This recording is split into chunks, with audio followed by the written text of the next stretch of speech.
Hello बच्चों, कैसे हो आप सब लोग। आज हम पढ़ने जा रहे हैं पाठ 8 गुरु भक्त उपमन्यु।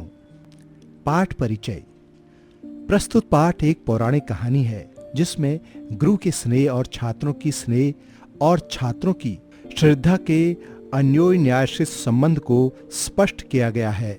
गुरु के द्वारा दिया गया दंड भी शिष्य के लिए कैसे हितकर होता है, आइए पढ़कर जानते हैं। प्राचीन समय में धौम्य ऋषि के आश्रम में अनेक बालक पढ़ा करते थे। उनमें से एक का नाम था उपमन्यु। उपमन्यु और दूसरे बालक गुरुजी के साथ आश्रम में रहते थे और विद्या अर्जन किया करते थे। आश्रम के नियम बड़े ही कठोर थे। आज्ञाकारिता के विषय में तो बड़ा ही कठिन नियम था। गुरुजी के प्रत्येक आदेश का पालन आंखें बंद करके करना पड़ता था। प्रश्न पूछना या किसी प्रकार की शंका करना मना था। इसी प्रकार दूसरा कठोर नियम था आहार के विषय में। आश्रम के विद्यार्थी निकट के गांव से भिक्षा में पका पकाया आहार ले आया करते थे। वे जो कुछ लाते गुरुजी के आगे रख देते।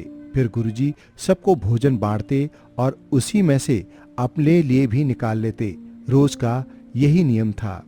आश्रम के अहाते में फूलों के बाग थे और दूध के लिए कई गऊ भी थी।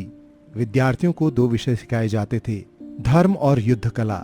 जो विद्यार्थी बड़े होकर आचार्य या पुरोहित बनना चाहते थे वे वेद आदि का अध्ययन करते और धार्मिक संस्कारों जैसे विवाह, यज्ञोपवीत, यज्ञ, श्राद्ध आदि कराने की विधि और मंत्रोच्चारण सीखते थे।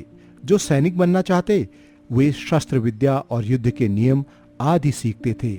आश्रम के गुरु केवल शिक्षक ही नहीं बल्कि माता पिता भी थे। उनके माता पिता उन्हें गुरुजी की देखरेख में छोड़ जाते थे और वे उन्हीं के समान बड़े प्रेम और ममता से अपने विद्यार्थियों की देखभाल किया करते। वे इसका पूरा ध्यान रखते कि उनके मस्तिष्क का उचित विकास हो, साथ ही उनके चरित्र का भी उचित निर्माण हो और शरीर निरोग रहे। गुरु विद्यार्थियों की आदत पर कड़ी दृष्टि रखते थे। अनुशासन के विषय में तो वे बड़े कठोर थे। एक दिन धौम्य ने उपमन्यु को बुलाकर कहा, बेटा उपमन्यु, राजा एक बहुत बड़ा यज्ञ कर रहे हैं। मेरी इच्छा है कि तुम कुछ दिन उनके पास जाकर रहो। तुम उनकी सहायता करना और देखना कि पंडित लोग किस प्रकार अपना काम करते हैं। उपमन्यु खुशी खुशी राजा के प्रसाद को लेकर उस ओर चल पड़ा। उसे वहां राजा की खास सेवा में नियुक्त किया गया। उपमन्यु बड़ा ही परिश्रमी और हंसमुख बालक था। इस कारण सभी लोग उससे बहुत प्रसन्न थे। जब कुछ दिनों बाद वह अपने आश्रम में लौटा तो गुरुजी ने उसे बुलाया। गुरुदेव ने पूछा, बेटा उपमन्यु, क्या तुम इतने दिनों तक उपवास करते रहे? नहीं तो गुरुदेव, उपमन्यु ने चकित होकर उत्तर दिया। मेरी भी यही धारणा थी। गुरुदेव ने कहा, तुम काफी हृष्ट पुष्ट लग रहे हो। तुमने प्रसाद में बढ़िया बढ़िया पकवान छककर तो नहीं खाए? नहीं गुरुदेव, मैंने प्रसाद के पकवान नहीं खाए। सदा की भांति अपना भोजन गांव से ही मंगा कर लाता था। गांव प्रसाद से 3 मील दूर ही तो है।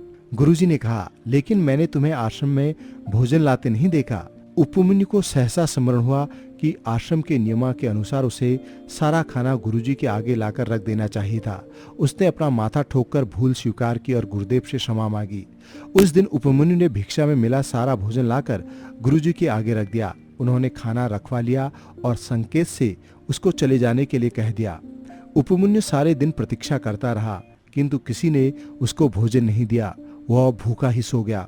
2 दिन बाद धौम्य ने उपमन्यु को फिर बुलवाया। उन्होंने सोचा था कि भूख के मारे वह अधमरा सा हो गया होगा, लेकिन उनको देखकर आश्चर्य हुआ कि लड़का पहले की तरह चुस्त और स्वस्थ लग रहा है। धौम्य ने कहा, उपमन्यु, मैंने दिन तक तुम्हारा लाया हुआ सारा भोजन रखवा लिया और तुमको भूखा रखा, फिर भी तुम वैसे के चुस्त हो। इसका क्या रहस्य है? गुरुदेव, उपमन्यु ने उत्तर दिया, मैं गांव में दोबारा भिक्षा मांगने जाता हूँ। उसका उत्तर सुनकर धौम्य अप्रसन्न हुए। तुमने फिर मेरी आज्ञा का उल्लंघन किया। मैंने कितनी बार बताया कि गांव से दिन में केवल 1 बार भोजन लाया जाएगा। बताया था ना? उत्तर दो उपमन्यु। हाँ गुरुदेव, उपमन्यु ने क्षीण स्वर में कहा। भूख के मारे मैं यह भूल हो गई। धौम्य ने गंभीर स्वर में कहा, तुमको ध्यान रखना चाहिए कि यह गांव केवल हमारे आश्रम की ही नहीं सहायता करता, औरों की भी करता है। उनका कृतज्ञ होने के बजाय तुमने लोभ किया, उनसे दोबारा भोजन मांगा। जाओ, गौओं को चराने ले जाओ और मैंने जो कुछ कहा उस पर विचार करो। उपमन्यु का दंड जारी रहा। वह गांव से खाना लाकर आश्रम में दे देता। उसके बाद वह भोजन उसकी आंखों के आगे न आता। आश्रम में सब लोग खाते पीते, केवल उपमन्यु को खाना नहीं मिलता। इस प्रकार 3 दिन और गुजर गए। गुरुजी इसकी प्रतीक्षा कर रहे थे कि उपमन्यु आकर खाना मांगे, लेकिन वह न आया। आखिर गुरुजी ने उसे फिर बुलवाया और उससे पूछा, कहो उपमन्यु, आज तुम्हें गौओं के साथ जाने में कोई कठिनाई हुई? नहीं तो गुरुदेव, उपमन्यु ने कुछ हैरानी से कहा। जरा भी नहीं। क्या? अब गुरुदेव की बारी थी हैरान होने की। क्या तुमने इसी अवस्था में भूख पर विजय पा ली है? उपमन्यु ने धीरे से कहा, मैंने गौ का दूध पी लिया था। गुरुदेव कुछ देर चुप रहकर बोले, उपमन्यु, मैंने देखा कि तुम झूठ कभी नहीं बोलते, पढ़ाई में मन लगाते हो, प्रसन्न रहते हो और दूसरों को भी प्रसन्न रखते हो, लेकिन तुम अपने पेट के इतने वश में हो कि उसकी खातिर नियम तक भूल जाते हो और स्वार्थी बन जाते हो। बेटा, जिस व्यक्ति की देह उसके मस्तिष्क का आदेश नहीं मानती, वह कुछ भी कर सकता है। भूख को शांत करने के लिए वह चोरी करने से भी नहीं हिचकिचाएगा। क्या यही सब सीखने के लिए तुम्हारे पिता ने तुमको मुझे सौंपा है? बोलो उपमन्यु। उपमन्यु ने उसी क्षण संकल्प कर लिया कि गुरुदेव को अप्रसन्न होने का अवसर नहीं देगा। फिर उसने विनम्र स्वर में कहा, गुरुदेव, जब तक आप स्वयं अपने हाथों से नहीं देंगे, मैं कुछ नहीं खाऊंगा।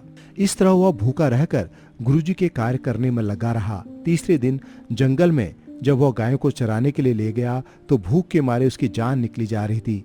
अंत में उसने एक पौधे से रस भरे पत्ते तोड़कर खा लिए। वे पत्ते दवा के काम आते थे। पत्तियों की गंध तेज थी कि उपमन्यु की आंखें जलने लगी। उनमें पानी भर आया और अचानक उसकी दृष्टि जाती रही। वह अंधा हो गया। गिरता पड़ता वह आश्रम की ओर लौटने लगा। अचानक वह गहरे खड्डे में गिर पड़ा। वह बहुत देर तक सहायता के लिए चिल्लाता रहा, किंतु कोई नहीं आया। अंततः वह रोते रोते सो गया। धीरे धीरे रात हो गई। जब काफी अंधेरा हो गया और धौमी ने उपमन्यु को आश्रम में नहीं पाया तो दूसरों से पूछताछ की। एक छात्र ने कहा, वह गायों को चराने के लिए जंगल की ओर गया था। गौएं तो लौट आई, लेकिन वह अभी तक नहीं लौट आया। गुरुदेव झटपट उठे, खड़े हुए और बोले, अंधेरा हो रहा है, चलो उसे ढूंढें। शिष्यों को साथ लेकर गुरुदेव उपमन्यु को ढूंढने जंगल की ओर चल पड़े। चलते चलते वह जोर जोर से पुकारने लगे, उपमन्यु, कहाँ हो बेटा? मेरी आवाज सुन रहे हो? गुरुदेव की पुकार कानों में पड़ी तो उपमन्यु नींद से जागा और चौंक कर उठ बैठा। मैं यहाँ हूँ गुरुदेव, उसने चिल्लाकर कहा। मैं इस गड्ढे में पड़ा हूँ। गुरुदेव ने गड्ढे के किनारे खड़े होकर नीचे झांककर उपमन्यु को देखा और पूछा, तुम इस गड्ढे में क्यों बैठे हो उपमन्यु? अपने दर्द को दबाकर उपमन्यु ने बड़ी कठिनाई से कहा, गुरुदेव, मैं अपनी इच्छा से यहाँ नहीं पड़ा हूँ, मैं इसमें गिर गया। मैंने भूख के मारे एक पौधे के पत्ते खा लिए। उनको खाते ही मेरी आंखें जलने लगी और मेरी दृष्टि एकदम धुंधली हो गई। मुझको लगता है कि मैं अंधा हो गया हूँ गुरुदेव। फिर रुककर उसने पूछा, गौएं तो ठीक हैं गुरुदेव? उपमन्यु के मित्रों ने उसको आश्वासन दिया। गौएं सही सलामत आश्रम में लौट आई थी। धौमी ने उपमन्यु को उस पौधे का वर्णन करने को कहा जिसकी पत्तियां खाकर वह अपनी आंखें गंवा बैठा था। उपमन्यु ने जब बताया तो गुरुदेव ने कहा, उपमन्यु, मेरा विचार है कि तुम यहीं रहो और भगवान से प्रार्थना करो कि वह तुम्हारी दृष्टि लौटा दें। यदि तुम सच्चे मन से प्रार्थना करोगे तो ईश्वर तुम्हारी सहायता करेंगे। यह तो तुम जानते हो ना। जब तुम्हारी दृष्टि तुम्हें वापस मिल जाए तो आश्रम में लौट आना। इतना कहकर वे शिष्यों के साथ आश्रम में लौट गए। गुरु का निर्णय सुनकर उपमन्यु समझ गया कि गुरुदेव उसको चुनौती दे गए हैं। यह उसकी परीक्षा है। उसका मन साहस और गर्व से भर गया। उसने विनय से सिर झुकाकर गुरुदेव का आदेश स्वीकार किया। आसन मारकर ध्यान की मुद्रा में बैठ गया और प्रार्थना में लीन हो गया। उसको किसी चीज की सुध बुध नहीं रह गई थी। उसकी आंखें मुंदी थी, होंठ हिल रहे थे, उसका सारा शरीर वैद्य हो गया था। इतने में उपमन्यु को लगा कि देवताओं के वैद्य अश्विनी कुमार उनके सामने खड़े हैं। उपमन्यु ने उनसे विनती की कि उसकी आंखें ठीक कर दें। इतना सुनकर अश्विनी कुमार ने उसको खाने के लिए एक टिकिया दी जिसमें दवा मिली हुई थी। उपमन्यु टिकिया को मुंह में डालने ही वाला था कि अचानक उसको आश्रम के नियम की याद आ गई। उसने टिकिया को मुट्ठी में बंद कर लिया। अश्विनी कुमारों से उसने कहा, मैं इसके लिए आपका कृतज्ञ हूं। तुम इसे खाते क्यों नहीं? उन्होंने पूछा। उपमन्यु ने कहा, मैं इसे अपने गुरु को भेंट करूंगा। हमारे आश्रम का यही नियम है। अश्विनी कुमार ने पूछा, तो क्या बीमारी में भी नियम नहीं तोड़े जा सकते? नहीं, जब तक गुरुजी अनुमति न दे दें, उपमन्यु ने दृढ़ता से कहा। उपमन्यु का उत्तर सुनकर अश्विनी कुमारों ने मुस्कुराकर एक दूसरे की ओर देखा, फिर उसे आशीर्वाद देकर अंतर्ध्यान हो गए। उषा काल में जब उपमन्यु ने आंखें खोली तो पेड़ों पर चिड़िया चहक रही थी। कैसा चमत्कार! उसकी दृष्टि लौट आई थी। वह पहले की तरह देख सकता था। ऊपर नीले आकाश में रुई के गोले जैसे सफेद बादल तैर रहे थे।